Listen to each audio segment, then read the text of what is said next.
Hi, everybody. Hi. Hi. Thank you for coming. My name is Anita and Richard Gonzalez. We're the owners of Stagecoach. It's a pleasure to have you. This place is really to have meetings like this where you come so you can come and stay over, and it's a donation.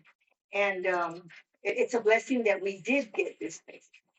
And this evening, my dear friend, Alyssa, Anita, okay, I pronounced it different. She will be talking to us about mushrooms. And I am very interested because I drink a coffee with mushrooms. I drink a cola in the evening to help me sleep all night till 6 o'clock to 7 in the morning with mushrooms. So, and I feel that I am doing better. This is the third year. So I really believe that we have good mushrooms that we can consume and take the look. And I'm so anxious to hear what she has to say. Hi, everyone. Thank you for joining us today. My name is Alyssa. I am a member and volunteer of the Central Texas Mycological Society. We are a nonprofit, volunteer-run organization. We do education, conduct research, and host a mushroom block rescue program and giveaway program. So what we do is the urban commercial farmers and mushroom farmers in the Austin area.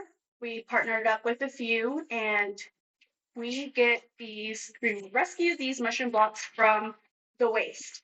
So we're doing them a favor, but they also believe the same things that we believe, that this is living and it deserves to be put back into the soil, not just to be greenhouse emissions and the waste, right?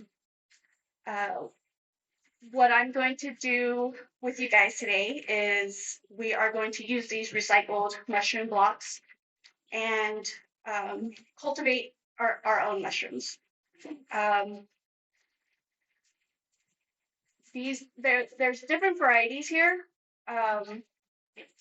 I know a few of you are familiar with mushrooms already as is. These that we are using are gourmet mushrooms. They're wood loving. They are also decomposers. So they are going to be good in any kind of substrate like straw, mulch, specifically hardwood. You don't want to use cedar because, or any kind of conifer, because they have antifungal properties. Mushrooms hold a lot of medicinal purposes. They can lower your cholesterol. Some, like lion's mane here, will reconnect the tissues, and they're very good for like head trauma, PTSD, those kind of things. As far as soil remediation, like a lot of things like oysters will pick up heavy metals from the soil. They build up that soil web that's underground that we often forget about and don't acknowledge enough, in my opinion. It's so important to your plant health, to your health, and to the earth, basically. Do you have any questions before we get started on the actual activity? They're either going to use either a milk carton or a folding container, right? Yes. And there's a gentleman that brought a trash bag. I mean, a throwing basket. Yeah, Which I think fill it up. it's good because you know we get to see how it's done there. Yes. Yeah. So we're going to be using straw today. It's been when I do my at home, because I use it in the garden mostly. I do cultivate some of them, and what we'll do with this beautiful blue oyster, we'll actually remove any of the dead parts, because that's going to attract bacteria. So that bacteria, the common ones I see are green mold, and then there's a pink mold. I am pretty wary of pink mold just because it's a little bit more aggressive than green mold. Dangerous to us. Yeah, Yeah, yeah, you definitely don't want to breathe any of those. The mushrooms I picked up, the box I picked up today, um, I try to check them thoroughly, just to make sure that there's not any mold on them. But if there is, all you have to do, especially if it's green, you just pick off that part. What happens is these are made out of sawdust and grain. So usually it's like a barley, um, and they grow it, they inoculate it, and it consumes the block, it feeds off of it, and then it'll produce fruit, which is the mushroom. And then the mushrooms eventually will spore, and that is basically the seed. So if you do have these, I prefer and to recommend that you keep them outside. You can keep them inside, but the thing is, like, especially with these guild mushrooms, the spores, if they get into any kind of wood, and you won't see them, it's just like a really fine dust. You won't see them. They'll get into your wood, and then next winter you're gonna see mushrooms growing out of your room. Yeah, you don't want those. There's like some crazy pictures out there. Yeah, there's also gonna take down your house. The mushroom house. Um, I have a question. yes, So you cook these? yeah, these are Did all. you like you put any mushroom? Yes, all of burn these. it or saute it. Sure. All of these are gourmet mushrooms. They come from commercial farmers. Yeah. Those farmers sell directly to grocery stores and to restaurants in the Austin area. So all of these are edible. Okay. These- You know, so poisonous from.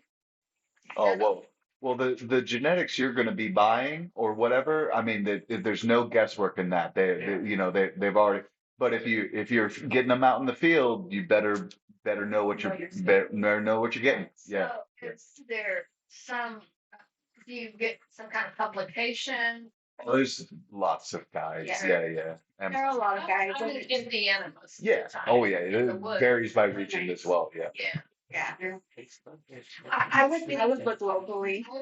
I would think that if we don't have any knowledge, like I don't, I buy mine from a dependable store. Okay. I buy from H-E-B or Walmart, and they're packaged for, there's a lot of mushrooms there. Mhm. I cook them with my eggs, with maybe a piece of steak or whatever.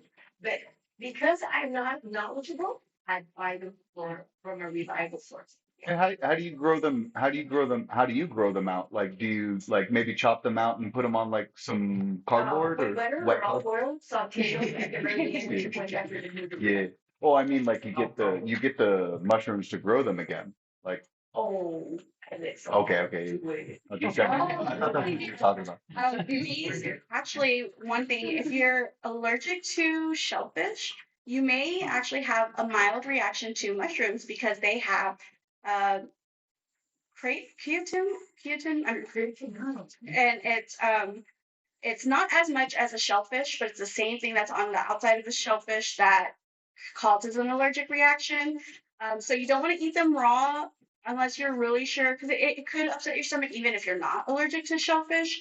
I am thankfully blessed to have that gene that lets me break this down naturally, and I can eat them raw. So I do sometimes, but generally I just do a quick saute in a pan just to break down that small thin layer. You actually don't have to put anything in there if you don't want to. It will release its own water to cook itself in, so you can always do that. Um, Also, mushrooms grown outdoors have 2 to 4 times more vitamin D than the ones grown commercially inside or the ones you grow inside, because they hold a lot of vitamin D. Even if you buy some from the store, if you leave them outside for a little, like an hour or so, to absorb that sunlight, it'll hold it for you and give you that extra dose if you need it. And if you put it in a store in a room, dark room, but then turn on a heat lamp, would it be the same as the sun? I'm not sure. I don't know that I would You would, do a heat lamp. yeah, you would, yeah, grow light. Yeah. It's a specific type of the light spectrum, but they'll sell it as daylight light or whatever, and it's the upper end of that spectrum that they're looking for. Yeah. And it doesn't have to be intense, really, really. Well, I mean, I guess if you're trying to get vitamin D in it, I don't know if grow lights give vitamin D. I don't think they do. I don't think I they just do. rely on the sun. Yeah, use the I'm sun. more of a natural, so I don't do too much. Yeah. My extent of mushroom growing is using these recycled blocks, and like I said, I'll put them in a bucket sometimes if I want to get my own. But I like to use them for soil remediation. You can, after your mushroom is spent, like it's not giving you any more mushrooms, you can throw it into the garden as mulch. It's great mulch. It's gonna build up your soil and keep it healthy. It's gonna provide a lot more carbon in the soil. And so these are blocks you're recovering from other producers. Yes. Oh, okay. Yes. Yeah, yeah. We work with about 4 Yeah. farmers out there in the Austin region. Yeah, We they'll have put out more flushes. Yeah. Yeah. So what we do is we're volunteer run. A volunteer will go on a scheduled day to pick up the ones that they're throwing out. Sometimes we pick them up directly from their waste bin, and we redistribute them to the community. So we have host sites. Volunteers will host a site, and that other volunteer will get a load, drop them off, and then the community can come and pick them up as they need them. Usually it's like a suggested $5 donation per block, but it's not enforced at all. It's kind of like an honor code. We really just want those mushroom blocks to get another chance at life. Why are they discarding them? And then do they already come inoculated? So they are inoculated because they do have mushrooms. So this white is the mycelium. Mhm. In here, you'll see that is the mycelium, and it's consumed the sawdust already. Once it is totally Consolidated. yeah, Yeah. I was trying not to say another word, but it'll start producing the fruits, and it'll get kind of rubbery and thick. So the first flush out of the mushroom blocks is the best. It's the biggest, it's the most aesthetically pleasing. That's the one that they're going to get more market value for. And so it's not any benefit to them to continue using that block. So it's immediately discarded. But you can still get multiple flushes out of this block alone. Even if you decided just to take the block home and not put it into a new substrate, what I've done is I've covered up the existing hole on it and just taped it. I made sure I sprayed in here, create a humid environment. And then I tape it up, let it colonize a little bit more for maybe a day or two. And then I'll open it up so it can have a little bit of air. You'll keep these in like a dark, a shaded, cool area in your garden, because usually we have a short growing mushroom growing period in Texas, because we very long. Yes.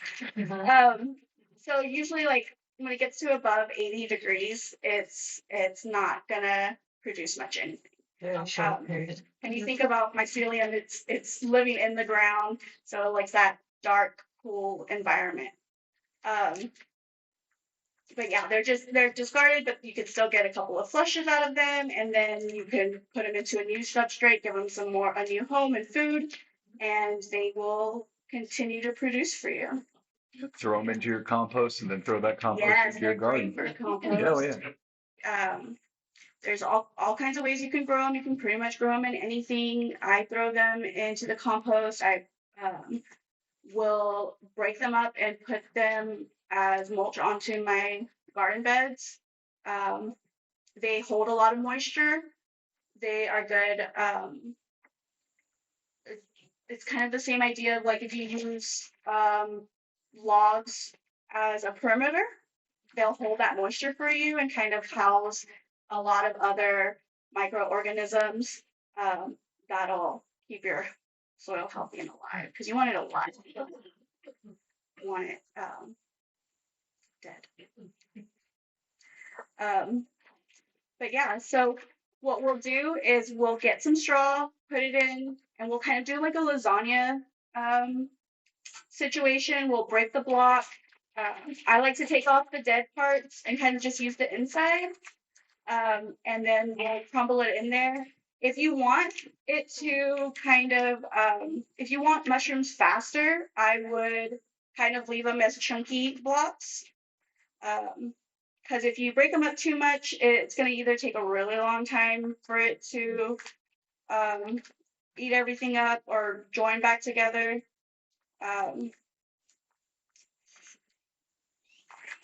But I would use chunky blocks, and I would use a block per container. So what we're really doing is we're taking this already bulked out, but they bulk out this organism using the straw and the wood, right? Like, and that's why it's in these 5-gallon bags or whatever, you know. And we're gonna bulk it out again, so it has more, it has new nutrients, and it'll start regrowing again. And yeah, right? Yeah, cool. I like it. Yeah. It's like Amish friendship bread. Yeah, it's real recycling with recyclers. They recycle. But yeah, I love it. Yeah. So there's different varieties. If you want to, we can bring them into you, or you can go look for one that you want. I try to bring a few different ones. There's a lot of oysters. There's some yellow oysters. There's blue oysters. There's some king oysters. Kings are good. I like to make. Yes, I like to make scallops. Yeah. Vegan, vegetarian scallops. It's perfect. You have the lion's mane cooked? Oh, it is. Yes. Yeah, you can make like steaks out of them. Yeah. Yeah. My next venture is I'm gonna start drying these out and making my own capsules. Yellows, honestly, they're not my favorite because they give off a high ammonia smell. Yeah. But people love them because of that ammonia smell. It's better for seafood, like tasting dishes. And blue oysters are a favorite. They are more tolerant in this heat. They will last you a lot longer outside, and they are very, very versatile.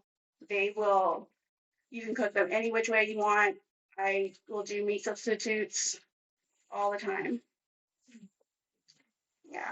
You also have a chestnut variety out there? I don't. I've been looking for it. Almost looked like you had one out there. There might be because I didn't like ask each one which one they were, but they do have stickers on them. But because they come from different farms, they label them differently. But usually it'll have like a B for blue oyster or like an L for lion's mane on the little stickers. Maybe that's the one you're looking for. Yeah. But yeah, so if y'all want, we can go outside and grab some. I think everybody has crate, right? Or do y'all have buckets? I have a bucket. Okay. But So it doesn't have holes in it. the buckets we can I put don't know. holes. You get your drill and put Yeah, it in your Yeah. bucket. There's a hole in my bucket. So if you have a bucket, we can bring it up here. And what you'll do is do like a diamond pattern.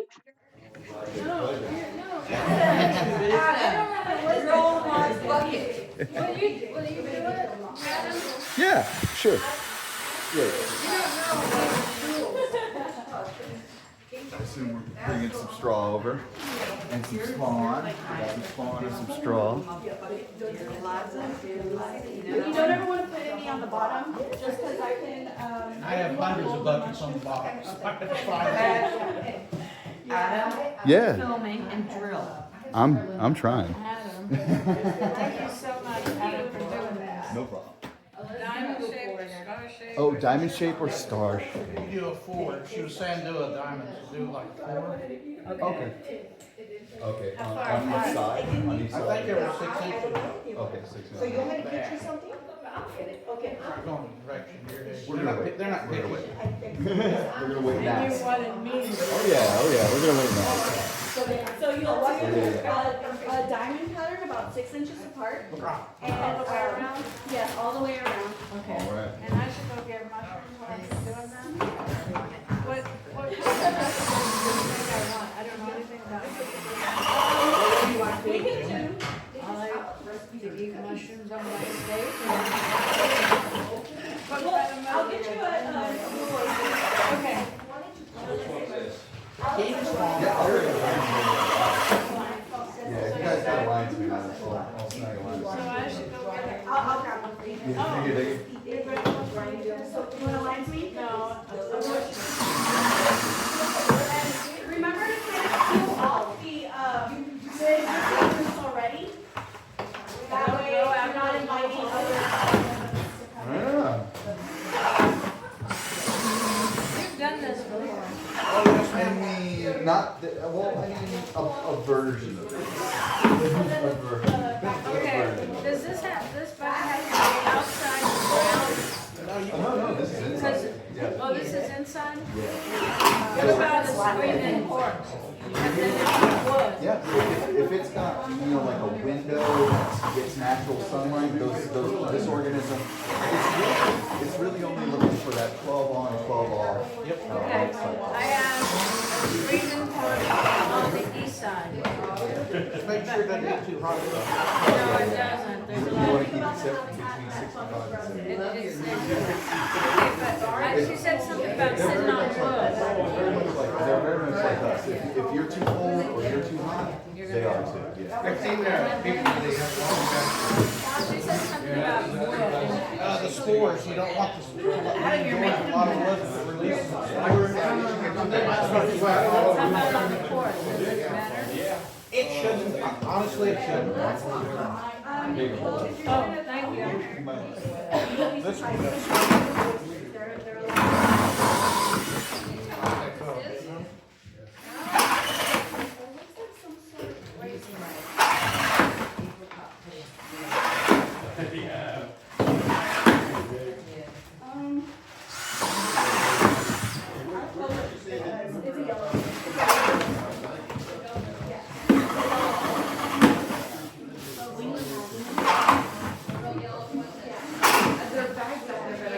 It's like the good old days.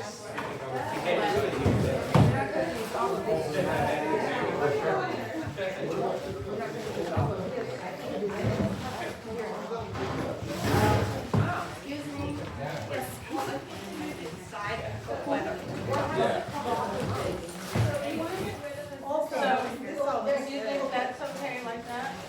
She would have any questions on it. It's okay. Yeah, that's good like that. Just break it into smaller pieces, like half it, there you go, and then just throw it in there. Half of this too? Yeah, that's fine. And then just throw it in there? Make a layer and then just do lasagna over and over and over. And it doesn't have to be, does it have to be at the level with the holes or not? No, it'll find its way.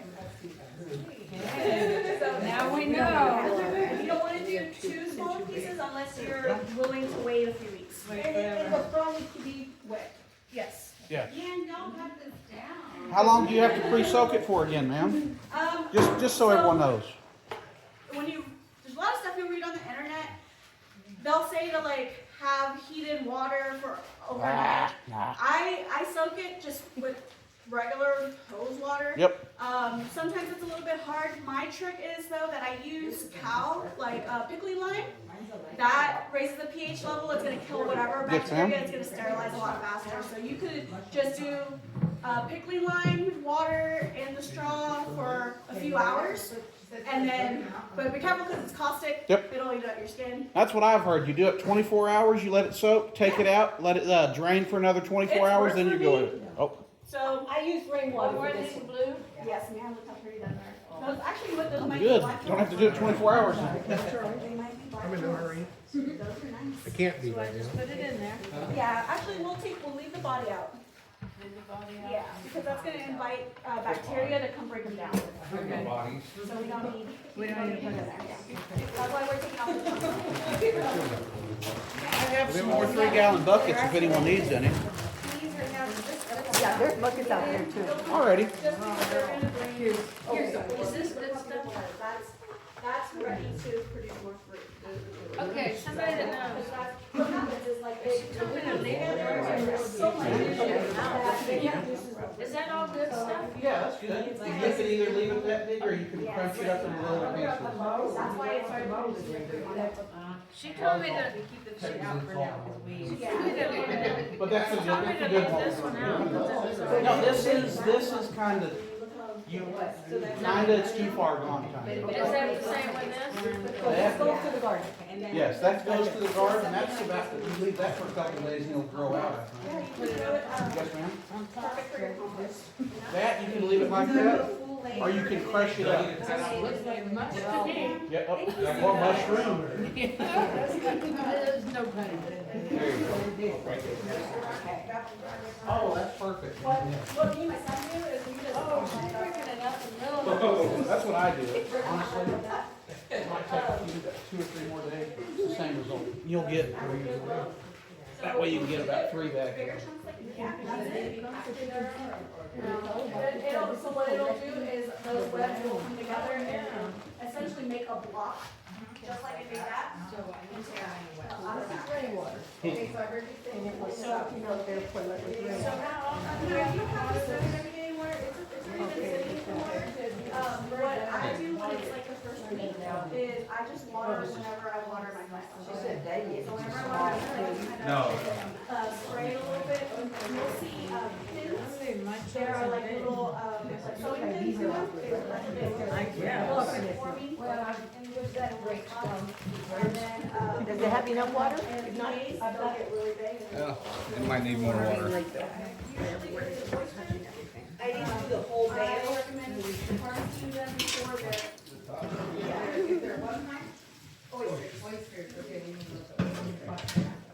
Hydrating some straw. How long to fill it up? Oh. I'm putting some more water to it. It's like a little kid playing in the dirt. So I ended up having to do like. So just what I'm doing here is I'm rehydrating some straw. We got some straw brick here, and we break it apart, right? And we're gonna hydrate it up, and we're gonna hydrate it so that it's not dry anymore, right? But we don't want any sort of standing water at the bottom, right? We want what's known as field hydration. So we're gonna get to hydrating.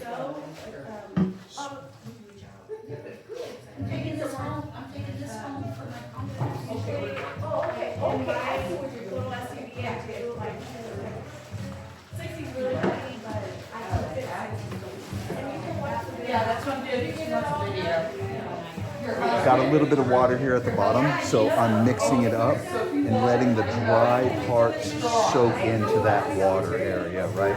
We want full field saturation.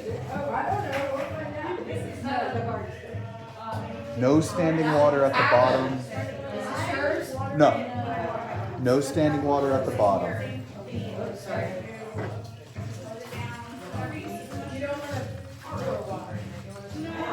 Pretend again, pretend. No, I'm not pretending. I'm doing it.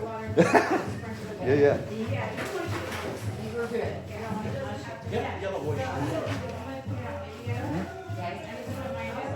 I found some dry spots here, so we're going to make sure that we get this wet.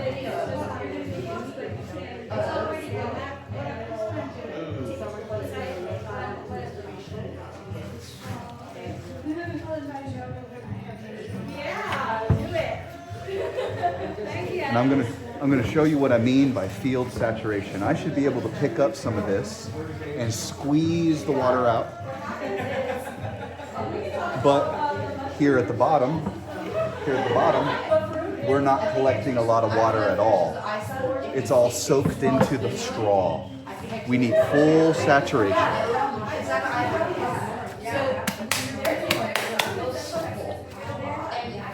All right. Here we've taken our substrate block, which is partially colonized, and we're just breaking it up into chunks. We want chunks not too big, not too small. And the method we're learning today is the layering method. And we're gonna layer it some straw, some substrate, straw, substrate, straw, substrate. We're gonna layer it together, and this organism will begin to eat up and join with this and make a bigger block.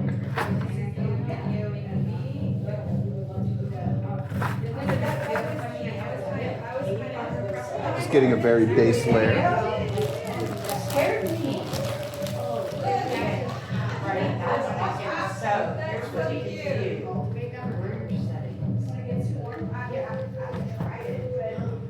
Again, with larger blocks, kind of mix it up a little. For this bottom layer, I like to mix it up.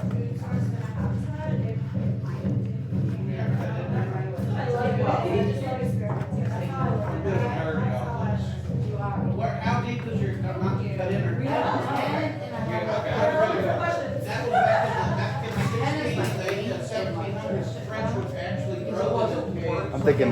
I'm thinking I want about 1/2 inch to 1 inch layers of straw.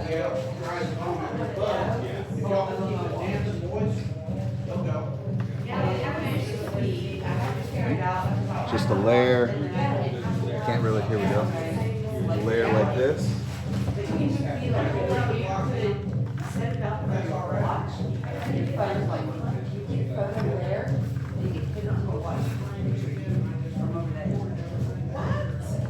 What are you doing? I'm making mushrooms, yo. Yeah. Yo. Yeah. Yo, what is it that is what is it? What is it really? I got my bucket. Your Eliza. Oh, this And the is stuff that won't fit in the bucket, I'm gonna throw in my compost. yeah. I hope this colonizes because this brick wasn't. Oh, well, the brick isn't partially colonized. It is partially colonized. She's making hers all blurry. I was-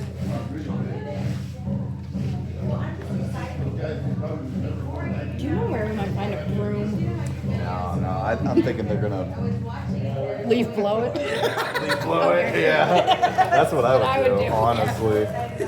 Yeah, that's We do what. our house. Yeah. No, I mean, I know people who do. Okay, it's not a joke. Thank you for all your help. Yeah. John's at work, and they're like, bring this. And then this layer on top is just kind of known as a casing layer, I think. But I can't walk there, like. But the idea is now these layers will grow and consolidate, and then the mushrooms will come out of these holes, just like this. Look at how beautiful these girls are. Look at how beautiful they are.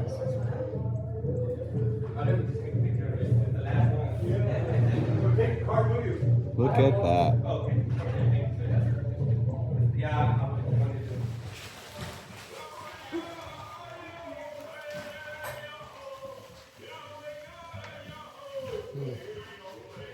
That's so good. Yeah.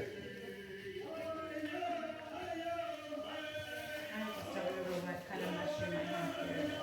Well, look, there's a tag on the outside of the bag. This one's about. Hey, look, I don't know your name. I have like a little piece. Sure. Just, I'm gonna put it here, and then I'll start a new one when I get home. Oh, cute. Can I borrow your knife really quick? Here, look, just right here. Oh. Yeah, this is blue pearl oyster. Oh. Yeah, because it says BP. Blue pearl? Yeah, it says And I think BP. this is blue pearl also. I don't remember. You don't say it on the tag. There's a little tag like this, and you see the first letters. It says BP, It says 022125. On top. Oh, wait, broke blue pearl. Yeah. Okay, so I now have blue pearl and outland. Yeah, a lot We were of people, getting a lot of complaints from 30 miles away. oh, is that right? A lot of people blew their ears out in that, at that time, you know? Man, well, I'm one of them. They were already screwed up and then it was worse.